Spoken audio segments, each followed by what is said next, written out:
time, as per protocol, I convey my heartiest welcome to Pierre François Maillard to our institute. Also our honorable and beloved principal madam to come on stage for the felicitation.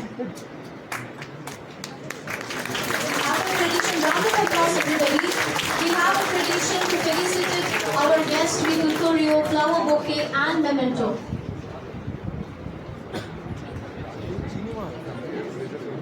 Ma'am, please come here. Our registrar ma'am, please come here. A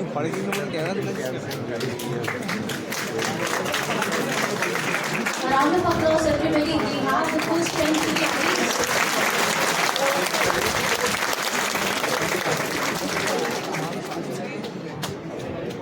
cameraman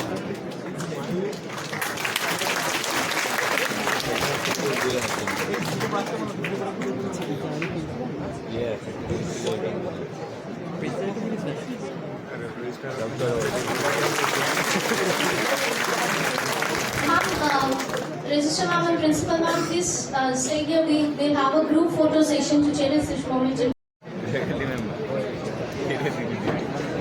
अरे हाँ देखते और ये mod video search कर दूरी पता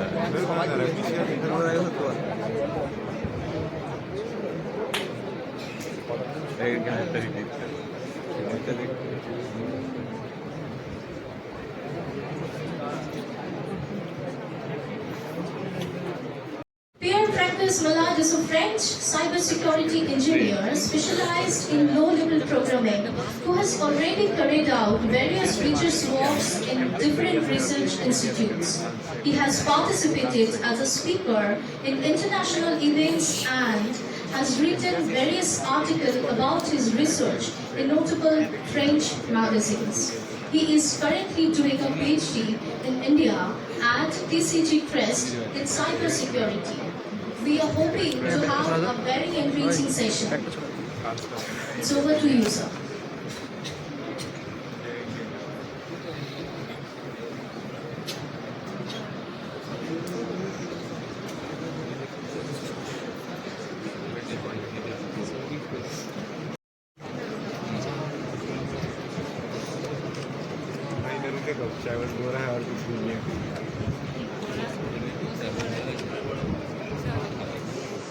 Hello, can you hear me?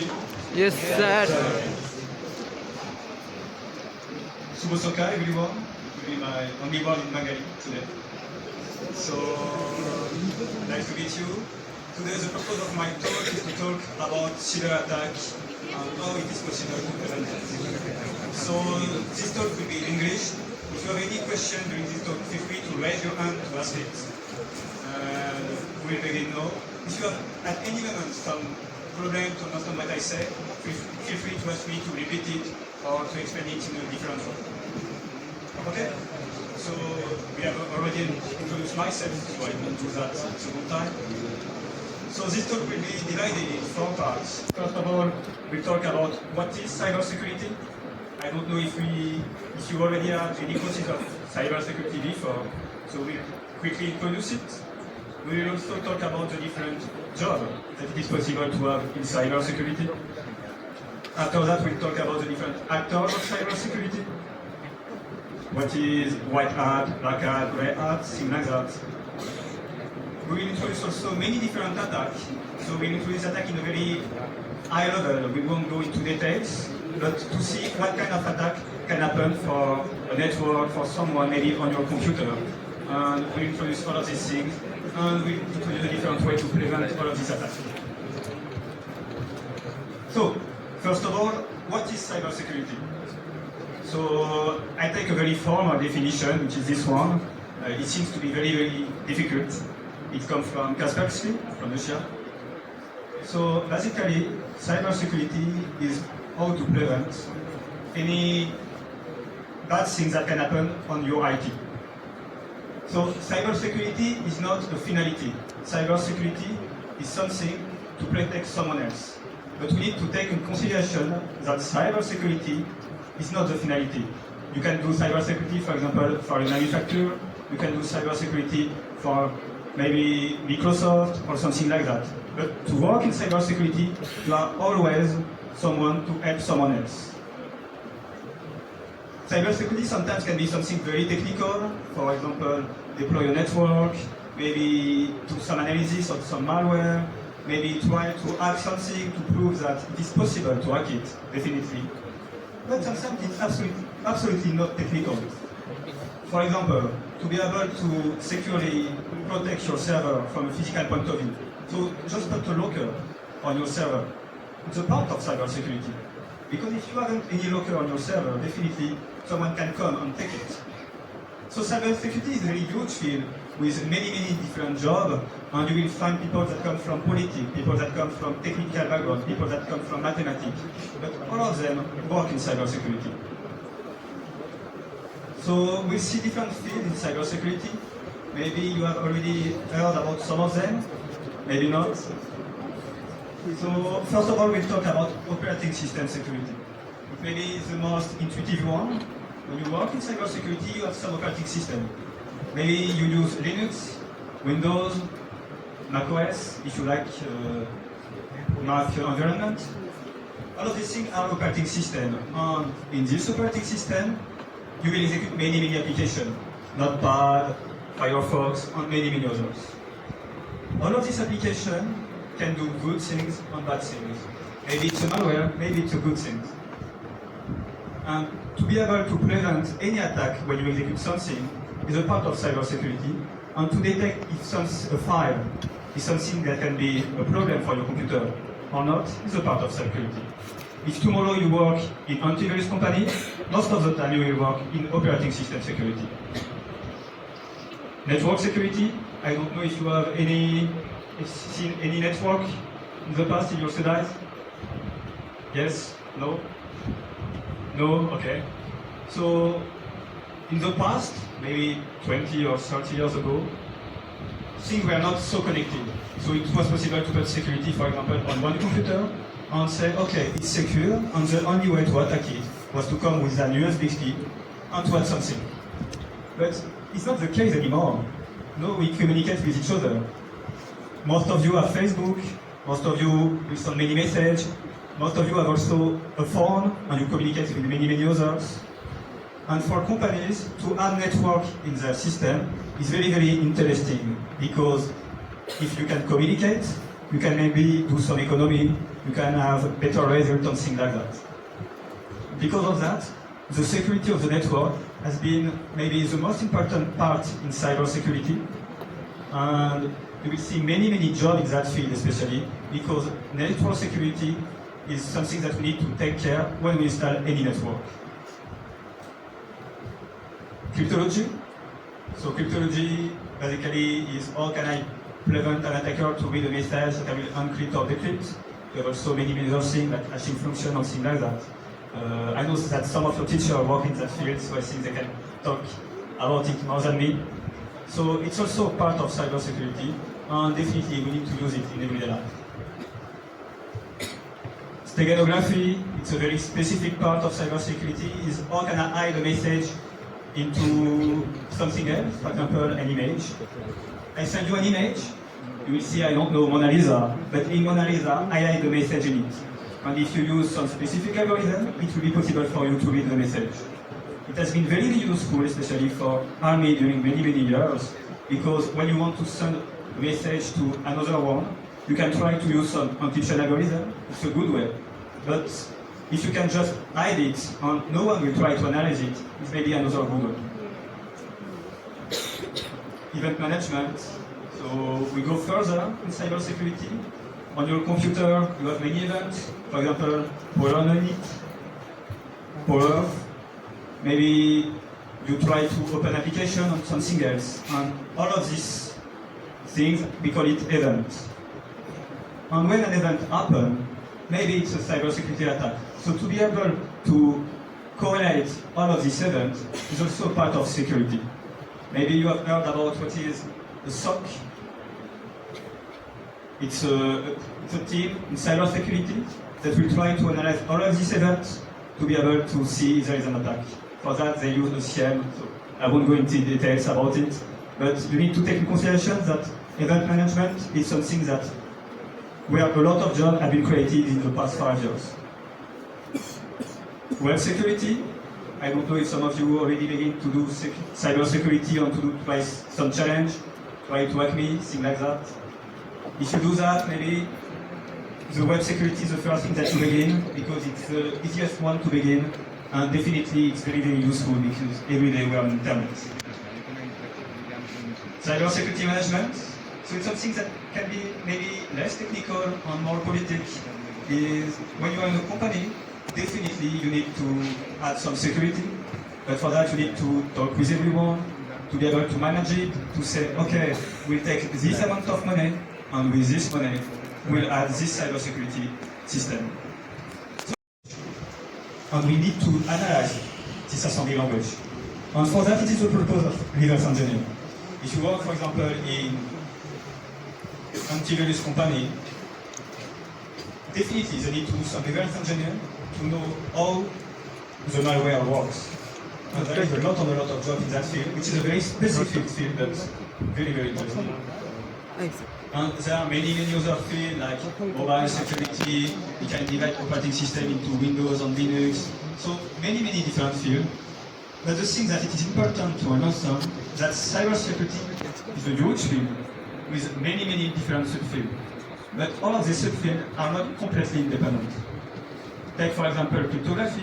Cryptography we use in the network, definitely. When I want to send data, I will encrypt it and decrypt it. So, if you want to work tomorrow in cybersecurity, you can't be expert with everything, but at least you need to have knowledge in all of these parts to be able to create something good and take care of everything. So, in cybersecurity we have different actors. So we don't see, but we have victims there. The slide does not show properly. So currently we have attackers that will try to attack a victim. The attacker can be many different people. For example, a state, someone who doesn't want to do good things, maybe just someone that wants to win money, someone that wants to take revenge on you, many different things. And the victim can be everyone. And in the middle, we have the cybersecurity specialists that try to avoid this attack. And like I said, cybersecurity specialists can be in many different fields, network, operating system, and many others. Most of the time, we classify attackers in 3 categories. So the black hat. The black hat basically is attackers that want to hurt you. The purpose of the attacker is to destroy you or just to win money on you and something like that. So it's a bad person. We have also the white hat. It's completely different. If tomorrow you work in cybersecurity and you do pen test, you don't know what is pen test? No. No? Okay. Pen test is when you work for a company, so you have a complex security architecture, you want to test this architecture. So you will hire someone, an hacker, that will try to destroy your architecture, to try to reproduce what will do an attacker, but stop just before to destroy it. So the purpose is to reproduce an attack, so the day where you will really receive an attack, it will be possible for you to say, okay, we know how to do because we already received it. So it is exactly the purpose of the white hat. It's someone that do hacking, but for the good things. And you have, basically there is a lot of job in that field. And the last thing is gray hat. So it's not a black hat, so not a bad guy. It's not a white hat, so not a good guy. What is it? Just someone that wants to do hacking for fun. He doesn't want to hurt you. He doesn't want to help you. He just wants to make fun. For example, tomorrow you will try to attack an IT from the company, but just for fun. You don't want to destroy anything. And it's a very bad thing, in fact, because most of the time you will be, when you do that, you're a student and you want to test yourself, or maybe you're a student but you want to test yourself, test your knowledge, test the security of something else. But you don't control what you do. Maybe tomorrow you will try to attack an hospital, security of the hospital. And when you do that, it will be a big problem for the hospital that will not react very well, and definitely some problem can occur. 8 months ago in Germany, one hospital had been attacked, not by a grey hat, but by a black hat. And when the hospital has been attacked by ransomware, we'll see that after what is it, the hospital has been stopped. And because of that, some surgery has not been done. And one man died because of that. So cybersecurity is not only to protect software, it's also how to protect people behind it.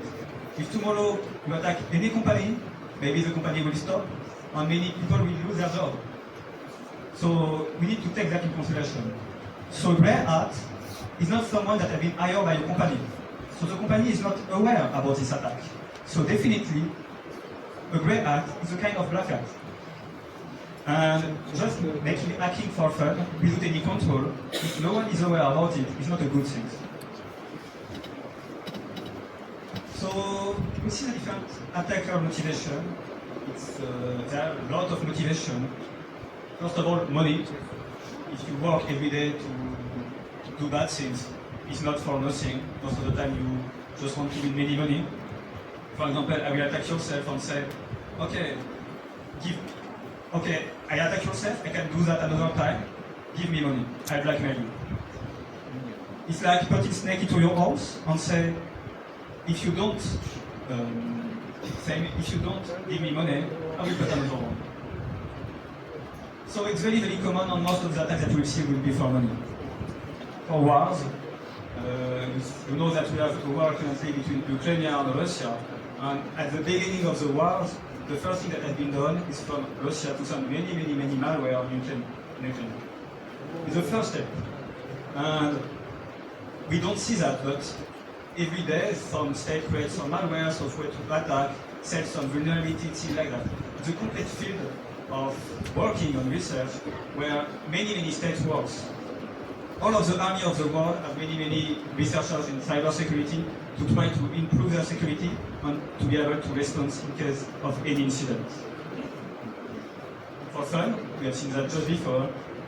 I attack you, but I don't have no problem with you. Just want to make fun and steal all of your data. Why not? Not a good thing.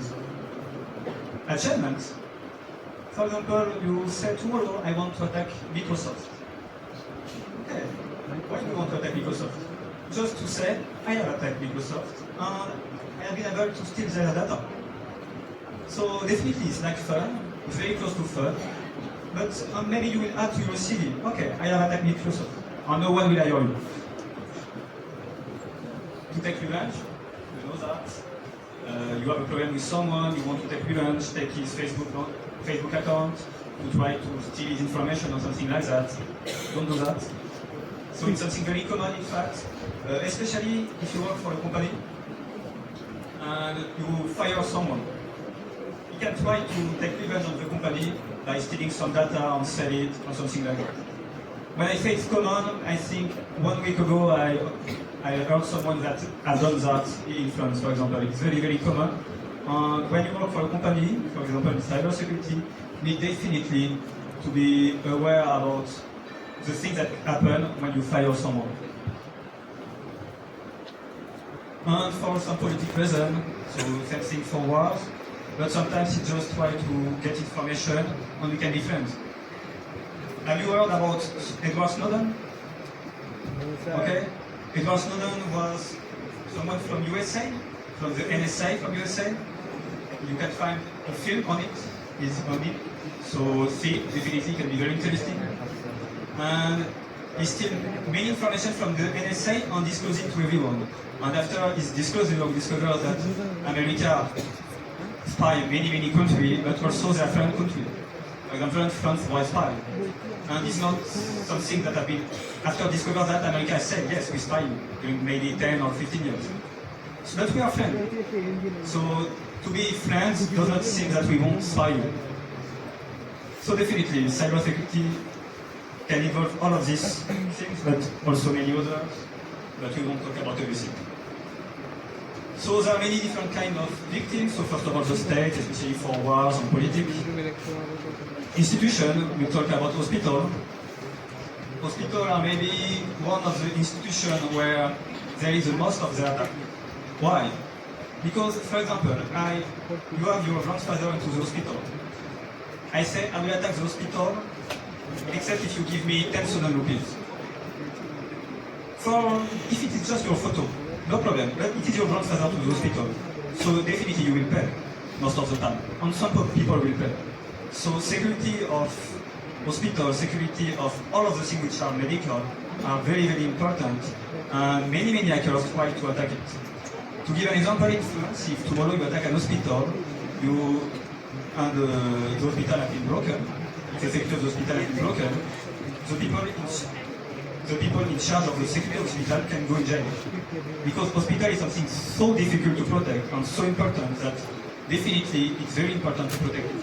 And many hackers try to attack it.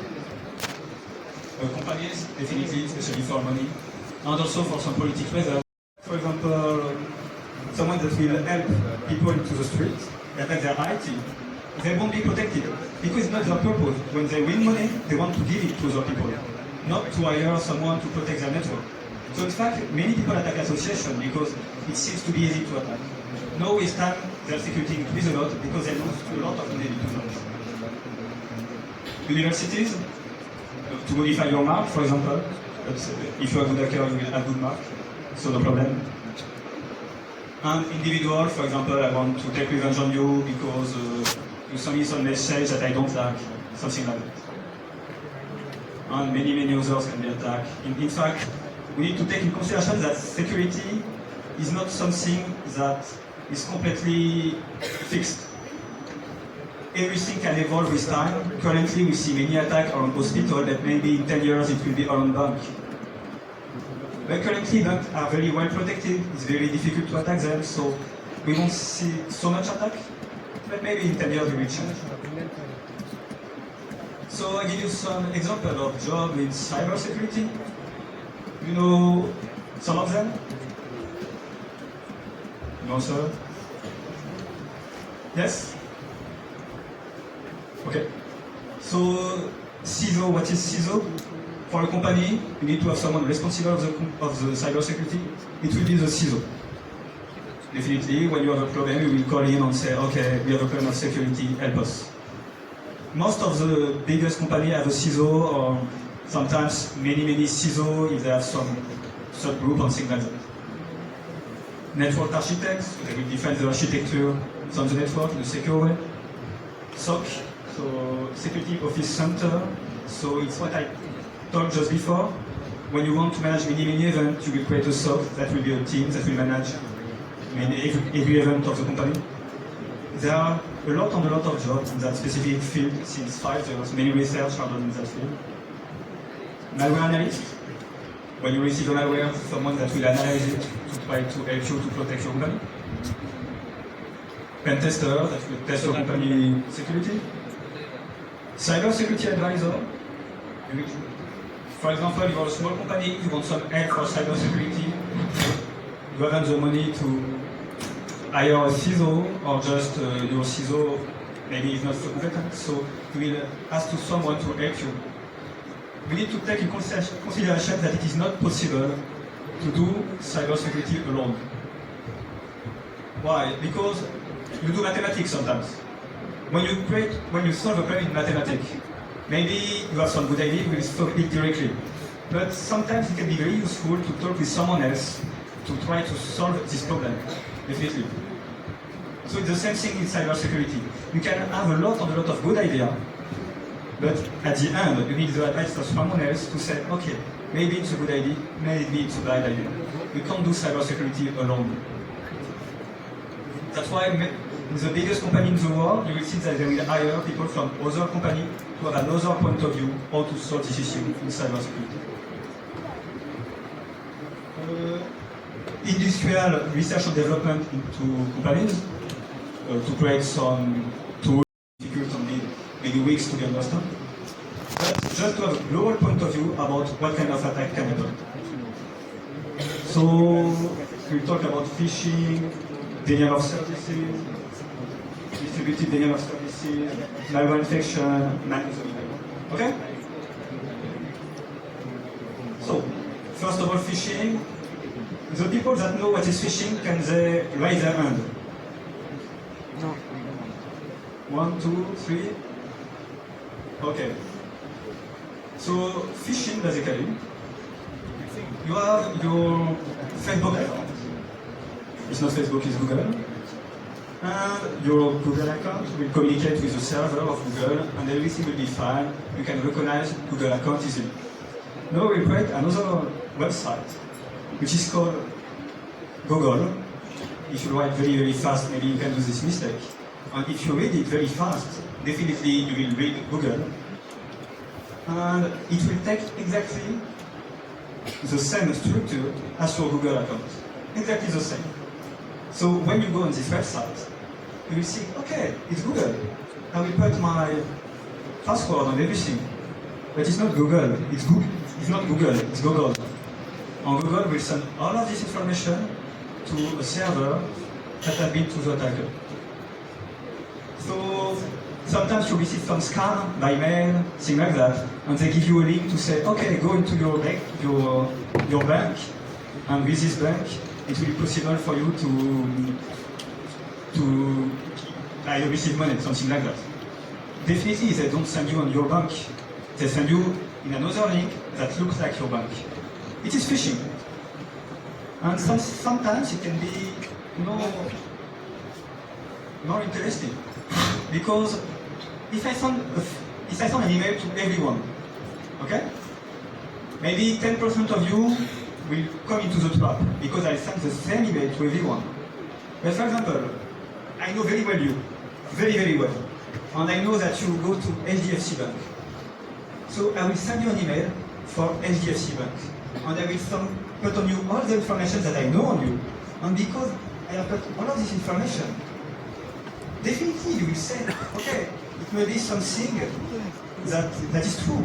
Because it was my name, it put my date of birth, it put many, many things on me.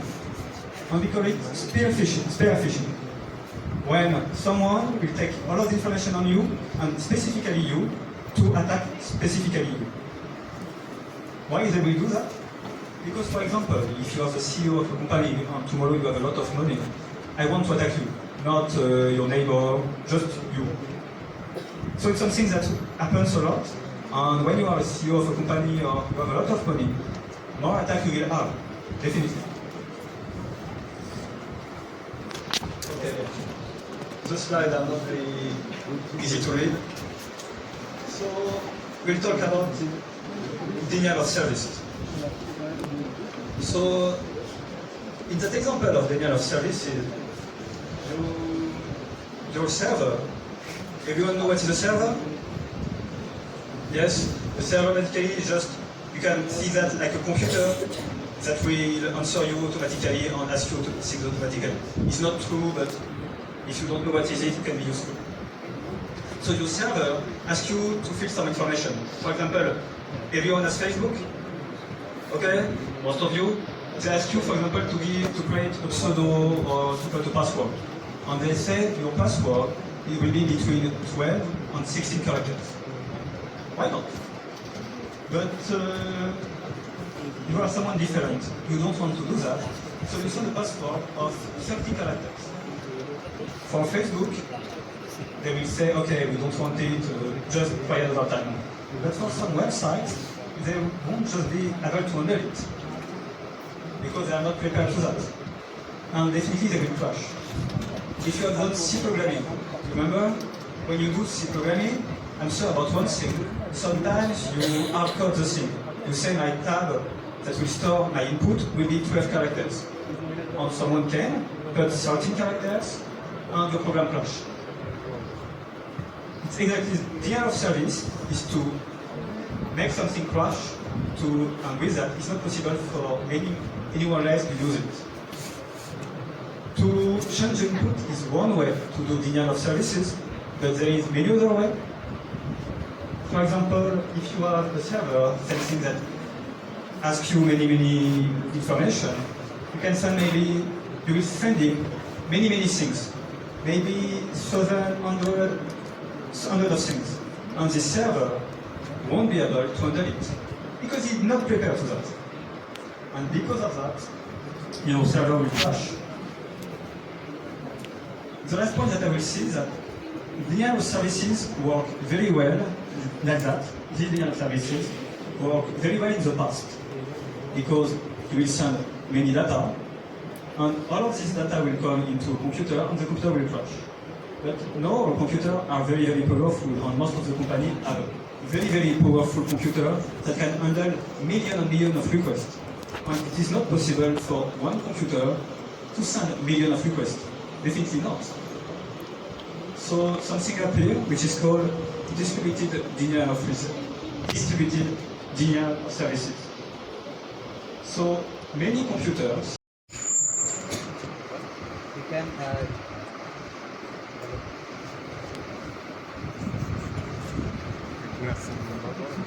okay. So we create a kind of filter to try to avoid many connections. yeah. But I understand it's not a bad idea in fact. With that kind of filter we can say, okay, this computer can only be connected one time. It will decrease the number of requests. But if I have 2 billion computers, 2 billion different computers, it won't be possible to do that. So your idea is good, and many manufacturers use it, in fact. But if attackers have more computers, it won't be possible to use it. And in fact, the question that I asked was the kind of trap, because there is no solution for that. If 2 billion different computers try to come in the same server, it's not possible to handle it. So currently, if you are an attacker and you have many computers, you can try to blackmail some companies. Some attacker does that. They will come to your company and say to you, okay, I have 2 billion computers and I can connect to your server at the same time and it will make it crash. If you want to avoid that, you need to purchase a better server. That's all. And maybe you will pay, maybe not. Better of your choice. But that kind of attack is very common. Maybe you have heard about computer zombie army? No? In cybersecurity, sometimes someone will send many malware and many computers, and they won't steal your data, they will just put a software that it is possible to contact when they want. And when they do that, for example, there's maybe 1 billion computer like that, and with this 1 billion computer, they can say, okay, all of us will be connected to Indian government website at the same time. And it will make this thing crash. And this zombie army is maybe your computer. If we take statistics, I think one of you maybe have a computer that has been infected, and this maybe will be used for a zombie army. But you are Google, I hope. But you will participate to this attack because you have been infected in the past. So we use on an academy to destroy all of the research on this academy, just to make my academy better. If you want to be better, you can be better or destroy everyone, and because everyone is lower, you will be better. Not a good way of thinking, but it's work like that. So we'll see what is a spyware. So a spyware, basically, the purpose is to come on your computer and to send the file to the attacker. If you want to see information, it's very useful. One good way to do also to send a spyware that after that will wipe everything, to destroy everything. So the only one that will store the information will be definitely the attacker. So we don't see the animation, fortunately. Okay, now we see, I think, the most important one, because the most common one is this one, the ransomware. Is someone there have already received a ransomware? Can you raise a hand? No one? Who know what is a ransomware? No one? Okay. So, you are an attacker and you want to make money. Definitely. You are a bad person that wants to make money. What you will do? You will send a malware on a computer. And this malware will encrypt all of the data from the computer with a key that you will create. After that, this key will be hidden or sent to the attacker, and you come to the attacker and say, okay, I can give you the key, but it will be $10,000. It's very easy to understand. You encrypt the things, and you blackmail the person to say, okay, give me money or I destroy the key, so it's not possible to retrieve the data. And it's very, very, very common because with that way of thinking, it's possible to make many, many money. Most of the time they give you a timer, you need to have, I don't know, 40 hours to give the money or they will destroy the key. So you need to be in a hurry. It's not possible for you to call many people to help you because 40 hours is very, very short time, definitely. And they are very kind people, because sometimes they have a very beautiful interface like that. And to pay them, they give you some tutorial. So they say, okay, or purchase Bitcoin, and they give you a tutorial, or to use the Bitcoin, they give you a tutorial, just to let you pay them in the time. In the past, maybe 40 years ago, when an attacker, when you send a ransomware, most of the time, the ransomware, when you pay them, don't give you the key. Because they don't want to do it, because if you have no key, no need to give it back, so no need to store the key, it was easier. But if they do that, at the end, no one will pay. Because if everyone destroys all of the file or not, it's not possible to retrieve it, no one will pay to retrieve the data. So they stop to do it. And definitely no, if you receive a ransomware, in 90% of the case, it's possible to recover your file if you pay. So now I will ask you a question. If tomorrow you work in a company, you are a cybersecurity expert, and you receive a ransomware in your company that encrypt maybe 20% of the data of your company. They ask you $1 million, and you lose maybe, you estimate that you lose $10,000 each minute that you with the ransomware. Would you pay or not? You have ransomware in your company. Do you need to pay, or will you maybe find another solution? Yes, you are the cybersecurity expert of your company, and someone attacks you, put a ransomware, and your CEO come to you and say, okay, we should pay or we should not pay. What you will answer to the CEO? Because maybe you can have it tomorrow. If you have an answer, it's yes or no. No. You can raise the hand. No, sir. Yes? Can you stand up? You have 40 hours. Exactly. So yes, during 40 hours, we try to do some investigation. It's a good idea because you have time, that's true. No, on the malware, most of the files from this malware, they say if you see that you do some investigation, we will erase the key. So your idea is good, in fact. Most of the company will do that. But you can see two situations. First of all, they can detect if you do some investigation. And second thing, you have maybe not the time to do that because in 40 hours you didn't find the thing. So will you pay or not? You pay? Maybe. It's a good idea. People that won't pay, can they raise their hand? One? Just one? All of those you will pay? One or so? Okay, in fact it's not easy to answer. There is no good answer to that. Some company will pay because the amount of money to pay is nothing for them. But if you pay, everyone will know that you are a company that will pay when you receive ransomware. So you are an attacker, I will definitely attack your company. But you will retrieve your data. So it's a good thing to balance. From the cybersecurity point of view, we always said you should not pay. Because if no one pays ransomware will disappear. But you are a company, I don't know, you work in a pay-to-earn platform and you make $5 million a day, and someone asks you money for $10,000, it will be stupid to not pay. So at this time I have no answer to give you, but you need to manage that with your CEO and to know how to do that, but there is no good answer, definitely. Okay. So basically, one person will try to talk with another, so he will send a message, but when doing a man in the middle, someone will come in the middle and say, I am the second person. So because of that, when the first one will talk with the second one, he will always talk with the attacker, and the attacker will talk with the second one.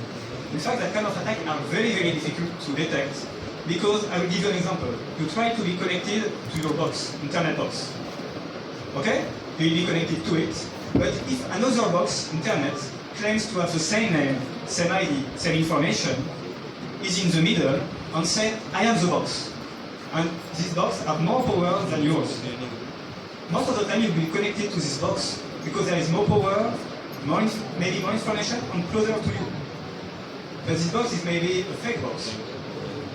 And something difficult to detect. So man in the middle, in fact, is something very, very difficult, and it's a big network attack that you can see everywhere. Okay? So, no big question. That thing you can answer by yes or no. Is there any way to avoid all of this attack? The answer is no, definitely not, in fact. And all of these attacks are a very, very small number of examples in the billion and billion attack possible, because each attacker can have a different way to attack, and there is no rule to attack someone, you know. But is it possible to limit the number of attacks, and maybe the implication of this attack? For example, I have a ransomware that encrypts my data. It's not possible to be protected about everything for some technical reason, but if tomorrow I receive ransomware, maybe I can implement things to try to prevent the data loss. Maybe just do some backup.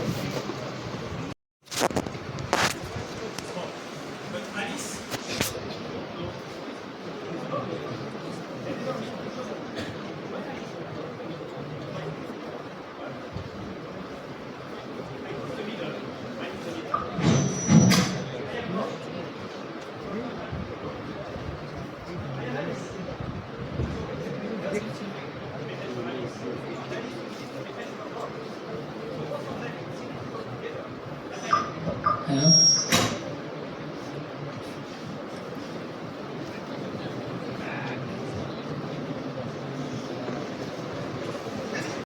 Everywhere in the world, the state needs to cooperate, because when an attacker tries to steal your data or do something bad, he can do that to your state, then another one.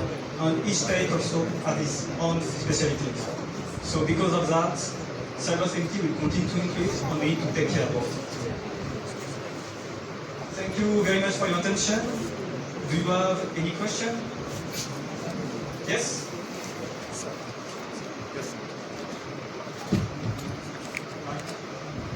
Yes, come there, come there. Excuse me.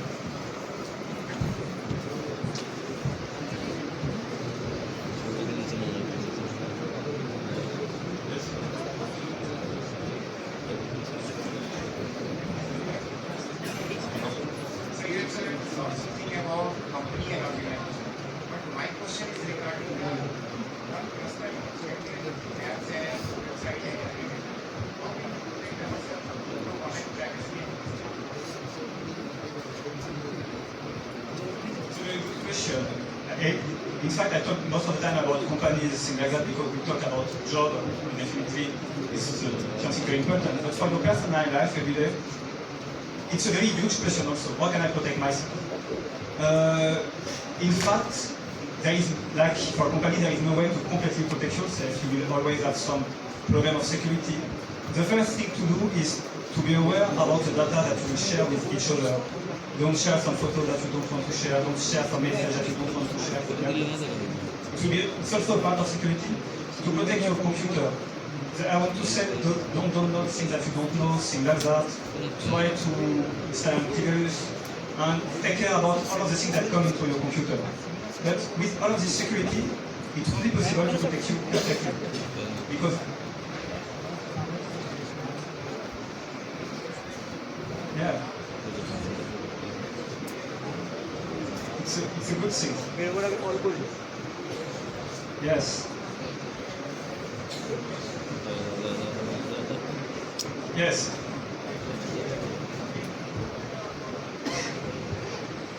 Exactly. We talk about they take your data for one reason. It says that data is new petrol on the 21st century. Because data is very important for them, and they make many money with all of this data. In fact, one of the problems with security is when you add security, so you say this application, I won't take it, this thing, I won't take it, it will make your life more difficult. Definitely. For example, when you connect your Facebook account, you can put one password on an SMS, one password on an SMS and connects to another application, many things. But it will make your life more difficult. So adding security makes life more difficult. So if you want a perfect security, you can do it. But your life will be definitely more difficult for all of these things. So you need to find the good balance between security and privacy. But to give the example of your application that steals your data, in fact, they will steal your data if you use it. So you can remove it, but maybe make your life more difficult. There is some trick, maybe you can use some app to try to avoid. Yes.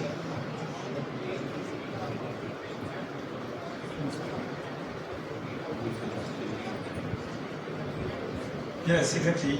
It's not, in fact, the part of your country. How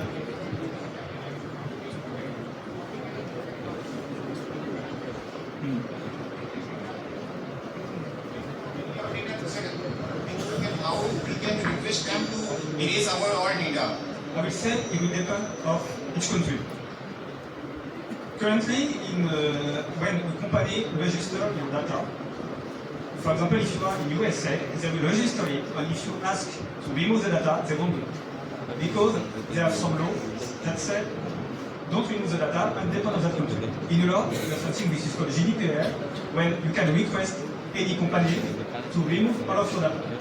And it's mandatory for the companies to be able to remove it. But this thing is something completely political. It depends on your politics and the things that you want to do.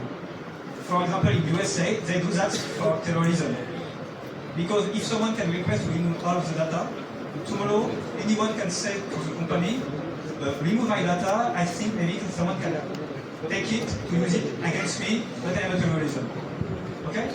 In Europe, we prefer to protect our privacy, but to create also some problem. Because I can erase message that can make me, in a bad situation because I do bad things. Cybersecurity is not only related to company and organization, it's a huge thing related to our vast level of society. Yes. People we are living in the society don't know much of not aware of that things like cybersecurity and these things. The government or the constitution has a vital role in this. Yes, Like the UK Union, which have very much strict rules against one's privacy. it depends on your society, definitely, depends on your society. And in security, you have the technical security, definitely, that will be very important. But you have at the end the political security, the politics of your state, about your privacy and things like that. Like you said, European Union, many others. But this thing is not the purpose of this talk, because it's something very political, and you need to work in politics for that. But you need to understand that currently, with time, more and more politics come in cybersecurity, and there is kind of job also to work in cybersecurity and politics. A complete example that I have is threat intelligence. For example, your state receives a malware on the computer of the president. The question is, who sent the malware? The editor of the malware does not write his name in the malware, definitely. So some politician will think, okay, we have a problem with this country, we have this information, on how it is possible to find it. So it's not possible to separate politics and cybersecurity because both are together. And privacy is also a very good example. So my last question, as a cybersecurity expert, what are your opinion to the cloud that how can they protect their data online? By using any online application or anything on internet, how can they protect their data as a privacy protection? I think the good thing to understand is if your data, if you write something somewhere or something like that, you need to take in consideration that your data, if you put it on internet, it's not yours anymore. Because it's not possible to be completely sure about this data. Take Snapchat, they say maybe they destroy the photo, you can't be sure about it. Or maybe someone is in the middle and takes the thing. So definitely you can be sure about it. And the only thing that you can do is try to avoid to go online and to post these things. But we have a sentence in cybersecurity that says that the only way to be completely protected for your computer is to power off your computer. And when you power off the computer, you are never sure that it is really powered off. So you can't be completely sure about the security of those things. The best advice I can give you is take care about the things that you put on the internet because no one can protect you after that. Thank you, sir. Do you have any other question? Yes?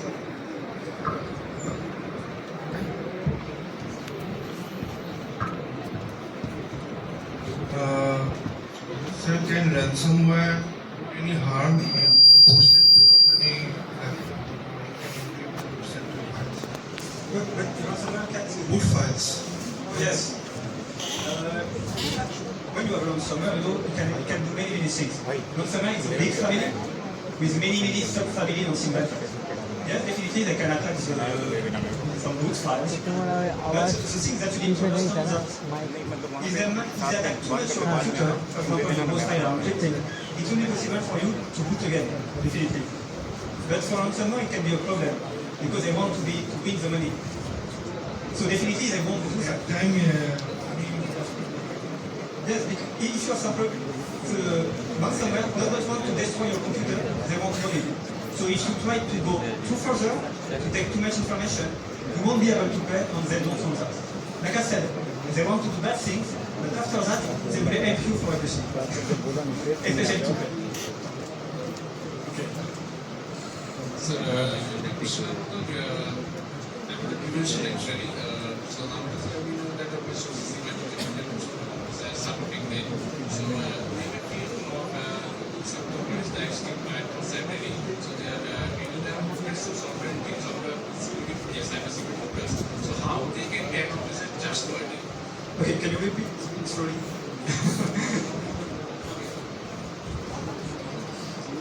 Sir, actually, my question is about the prevention.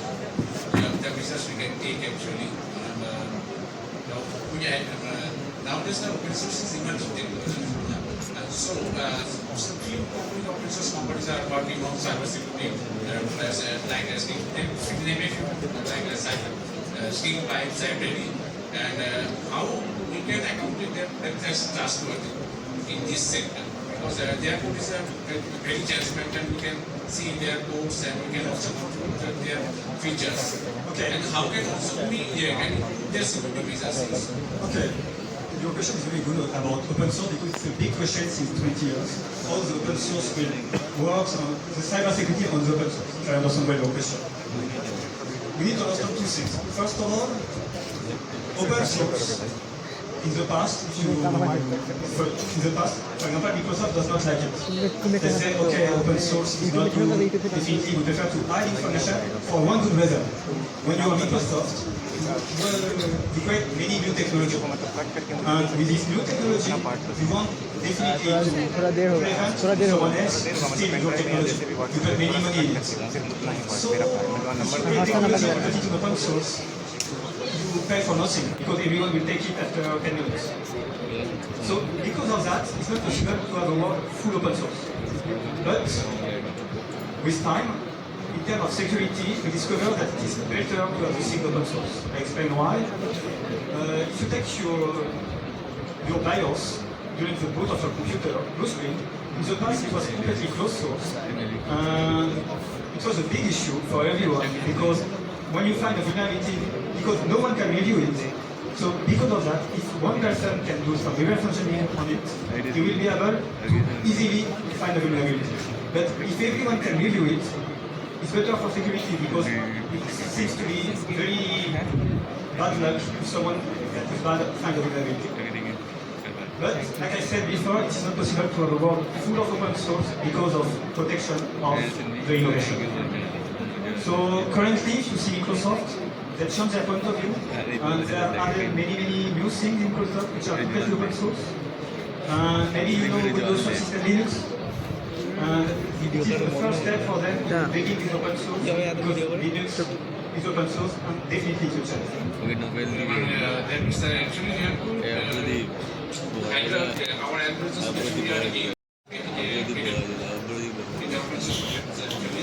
Open source means that we can see all the different businesses. But the algorithms we have developed, maybe the tools like the Microsoft, their tools are really hidden, and we don't know what's there going back.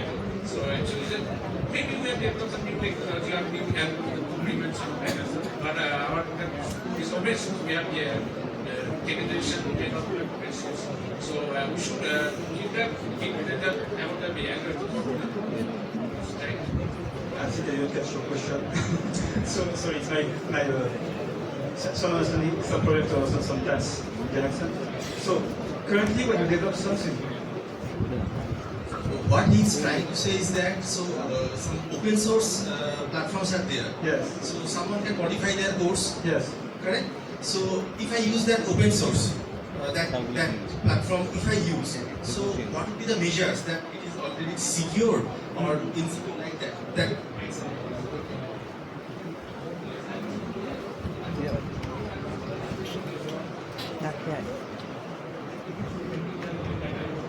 Oh, you want to ask how you cybersecurity algorithms?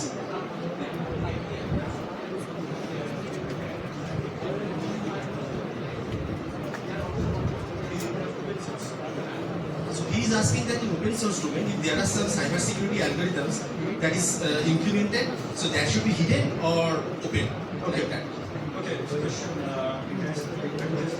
so first of all, when you have something open source, a good example that I will give is Linux. A few years ago, someone tried to write a kind of backdoor into Linux. And he had it, but you know when you add something into Linux, there is some review that is done, and maybe thousands and thousands of people review it. And because of that, when he added 5 minutes after, the backdoor has been realized. Okay?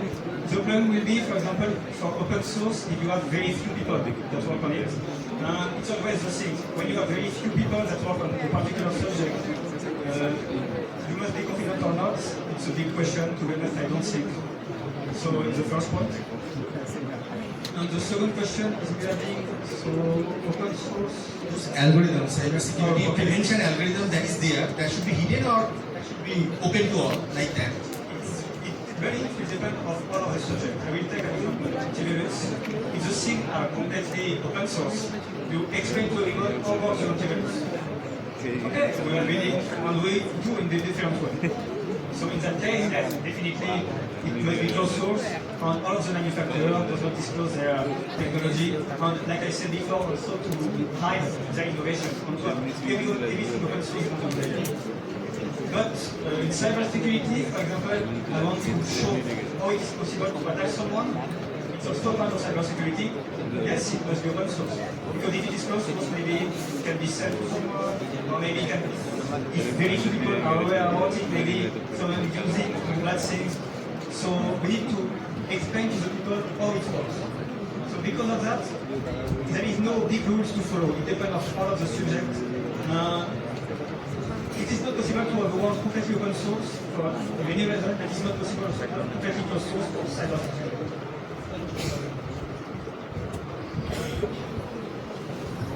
So basically, the third question is about the IoT devices, security IoT devices, because they are very low computational power. So how can we secure IoT devices for those settings? IoT, so for people that don't know what is IoT, is all of the small devices that you have everywhere, develop a lot. For example, your fridge is connected to internet and everything. And most of the time they have a lot of power. And they have not Windows or Linux installed, but a small firmware. And because of that, there is many problems of security, because we need to create, for example, cryptographic algorithm with a very low consumption of things like that. Currently, the big problem that we have in IoT is that you have many manufacturers, and no one follows the same rules. So because of that, it is not possible to protect everything in the IoT, because one will communicate in this way, another in this way. So it's very difficult to know that all of this information onto security. That's why IoT is a big problem. Currently, the best way to know is to try to follow the same manufacturers, to follow their way of talking, their way of communication, way of analyzing the thing. and this is how you do that. But IoT is like, you can see the evolution of IoT like computer science, 30 years old. Because at this time, there is no rules on a lot of problems. On IoT, this problem has a so there is a big question for that. And for each problem, we need to have differentiation.